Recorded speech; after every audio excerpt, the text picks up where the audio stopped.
What's a good word, everyone? It's your boy DKB here. I just want to say thanks for all the support. The channel's been steadily growing, and the number you see below, you can drop a text, shoot a voicemail, any ideas, topics, collabs, etc. you guys want to see. I'll include them in future videos and live streams, and I'll catch you again. Be easy. What's a good word, Jets fans? It's your boy DKB here. The New York Jets have 20 plus free agents. They need to figure out if they still have homes here in New Jersey or if they'll be wearing new jerseys elsewhere.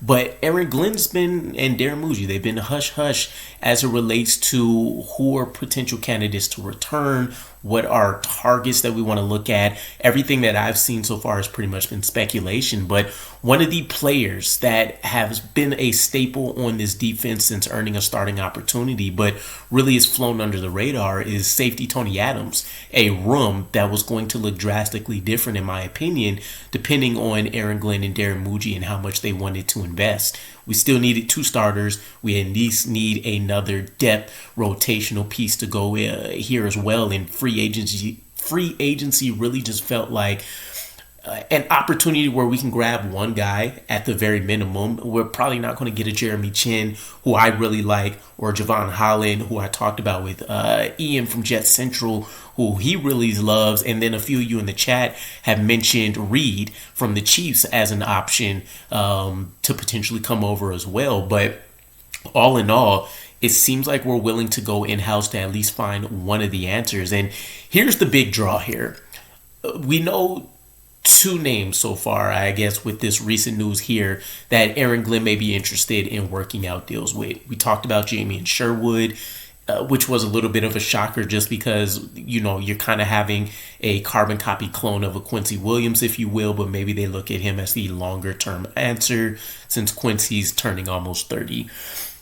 Tony Adams, though, this was a guy that has put up solid performances since earning a starting job with the New York Jets. But not only did Robert Saleh and Jeff Ulbrich fall in love with Tony Adams, and in fact opted to keep him over Jason Pinnock, which was a fellow 5th round draft pick, along with not along with Jamie Sherwood and them. I believe he was the draft before that, but nonetheless, he beat out a fairly significant draft prospect in order to stay on the roster and hasn't looked back ever since. And according to the rumors here, Aaron Glenn views him extremely high, right? I can't really understate this because of how it was framed in the article.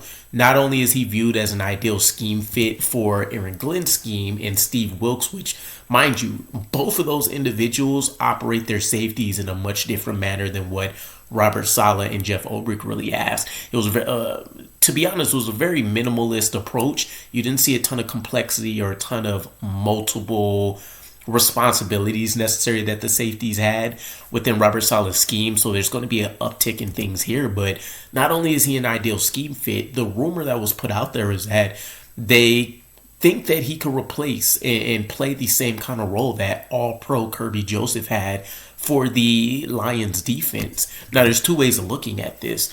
They're making a direct comparison that Tony Adams has Kerby Joseph's upside or can play to that level, which would be a huge plus. Music to my ears for sure.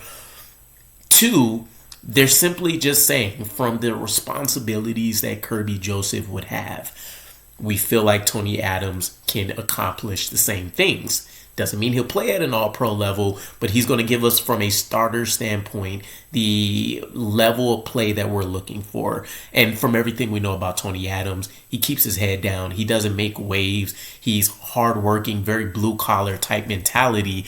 And I think that fits in really, really well with what Aaron Glenn would be looking for. And I think specifically with him having expertise in the DB field, along with Steve Wilks, if they're both saying that they want this guy back, I'd cash my bet in right now on Tony Adams being able to turn in a career season under the tutelage of these two guys. And of course, revamping the secondary as a whole.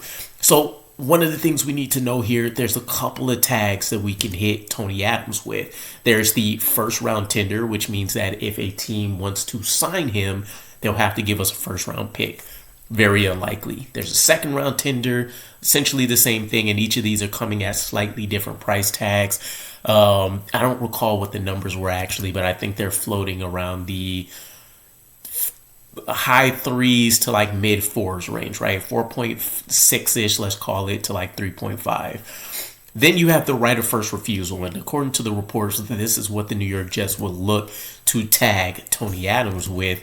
Right of first refusal, $3.26 million tag here for Tony Adams, so it'll be a pretty nice upgrade and pay for him, but it'll also allow the Jets to gauge his value. If other teams look at him and think that he could be a long-term starter for them and they're willing to shell out a little extra money, the New York Jets can decide if they want to match that. If not, then they'll be working off this price tag, and then maybe they'll see how the season progresses and if they want to extend him in season or something along those lines. But he put up some favorable numbers. It's not like Tony Adams is a unrosterable safety, or he's not going to have at least significant enough interest in the free agent market. 2023, a 68 PFF grade would have put him 41st amongst 95 qualified safeties. And then last year, looks like he had about a 67.4, I think it was, PFF grade, and he would have been about top 40-ish as well. I think it put him about 32nd, somewhere in that range. I say that to say that from a grade, I think even a film and stat standpoint, Tony Adams at worst is a competent starting safety. Why did we pick him over a guy like Pinnock? Because he has unreal athleticism, and he, from a physical standpoint, can accomplish anything you would ask mostly any safety to take. And for the concerns that you would have around his play, some of the angles he decided to take in the open field, which could hurt anybody, and secondly, the fact that he misses tackles a little more often than you'd like, or that would be ideal, this is a huge plus for us. So let me know what you guys think. Tony Adams potentially returning, maybe all pro potential in this new defensive scheme, and I'll catch you guys again. Peace.